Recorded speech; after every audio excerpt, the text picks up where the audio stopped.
Have you ever noticed that in the moment of a new Star Wars show, everything seems fine?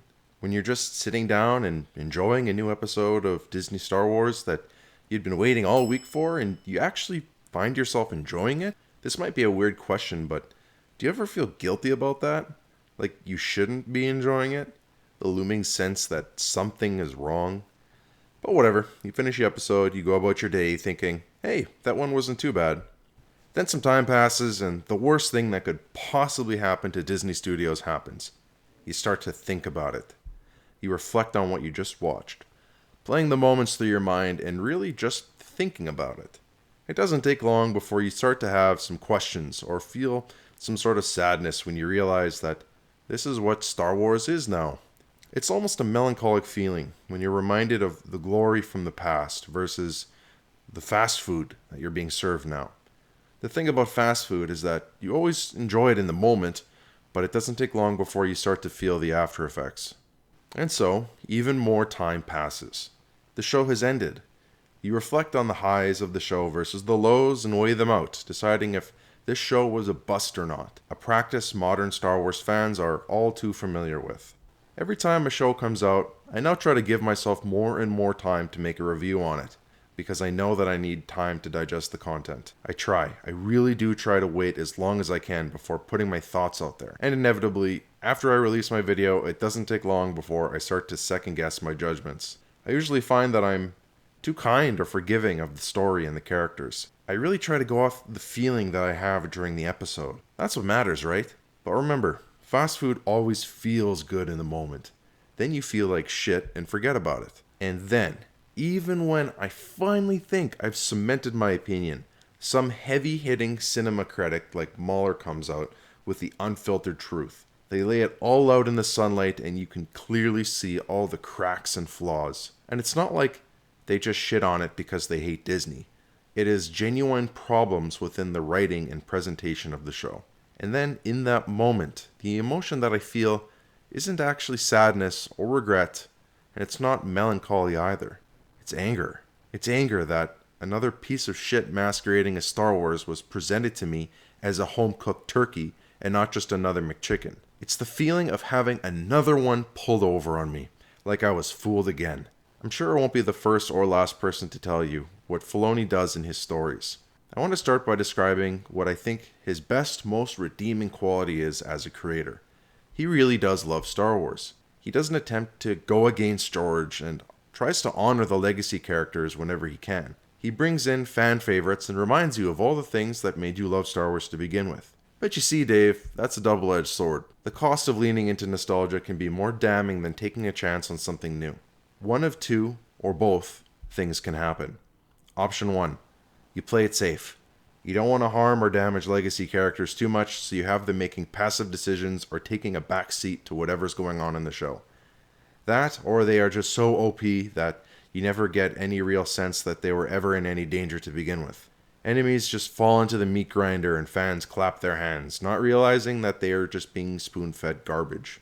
No real heavy decisions or character development is happening here. It's just X character floating from one problem to the next and getting through it.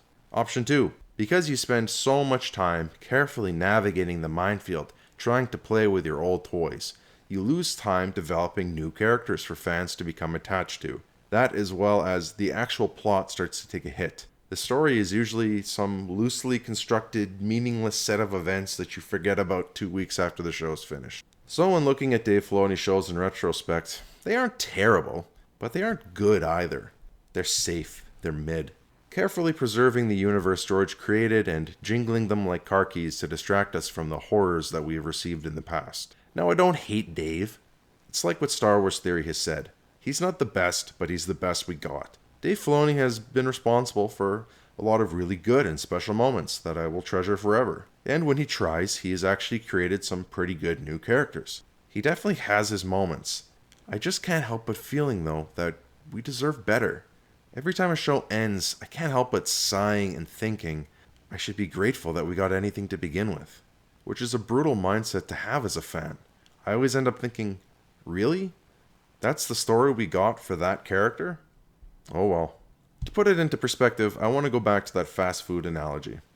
Aside from Rogue One, During the sequel trilogy era, we weren't even served fast food. It was more like that Tupperware in the back of your fridge you were pretty sure is 2 months expired, and you hold out hope in the back of your mind that it's still somewhat edible, so you don't deal with it, but the reality is that you probably should have never bought that product in the first place, and now all you can do is throw it out and hope it doesn't smell up your home. Compared to that, fast food doesn't sound too bad, does it? It sounds pretty damn amazing. Now circle back to Rogue One. That was not fast food. That was a real home-cooked meal you had at your last family gathering. You remember who was there, the atmosphere, the smells, the sounds. That is what good media should be like. You should be captivated, not wondering if this qualifies as good Star Wars or not. I am just so sick of this shit. Isn't anyone else tired of playing judge, jury, and executioner on Star Wars content? Is it too much to ask for it to just be good? In conclusion, I don't think Dave Filoni is hurting the IP. I think he's preserving it, leaning into nostalgia and then bloating the rest. But hey, what else can we do? Dave is sadly the closest thing we have to George right now. I do think that there are better options out there, but they aren't in the position that Dave is in. I never thought I'd say this, but I think Dave's problem is that he's too much of a fan. We almost need someone disconnected enough to remember to write a good story, not just have flashy lightsabers from characters that we love and the odd force push here and there. A lot of people think Andor is the best Star Wars show to date, and that was made by someone like I just described. Disconnected enough to make a good story first, then make it Star Wars after. Maybe that's what we need. That's why the OT and the prequels were so good. The main characters were likable and relatable.